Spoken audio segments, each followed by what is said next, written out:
कल मैं अपने एक मासी के घर गया था, तो वो मुझे कह रही थी कि मुझे ना जैसे खेती-बाड़ी देखना बहुत पसंद है। बाय द वे मैं अपने पूरे खेत में एक भी जो है इंसेक्ट नहीं देख रहा हूँ, क्योंकि कुछ दिनों पहले मैंने पेस्टिसाइड्स छिड़क दिया था। सो अभी खेत स्वस्थ है और बहुत अच्छे से ग्रो कर रहे हैं।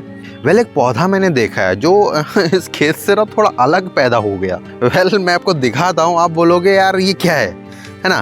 तो मुझे भी समझ में नहीं आ रहा है वो कैसा, मतलब वो कौन सा पौधा है, उसमें क्या होगा ऐसा, उसमें कौन सी सब्जी होगी, ये मुझे समझ में नहीं आ रहा है। आप देख के गैस करो कि ये क्या हो सकता है। ये देखो, ये पता नहीं लंबा हो रहा है, ये पूरे खेत में, सुंदर खेत के बीच में लंबा सा एक पौधा उग गया। पता नहीं उग गया क्या, हमने ही लगाया तो वो ये कुछ दूसरा है, पता नहीं क्या है। ब्रोकली भी नहीं लग रहा है, ब्रोकली भी ऐसा होता नहीं है, राइट।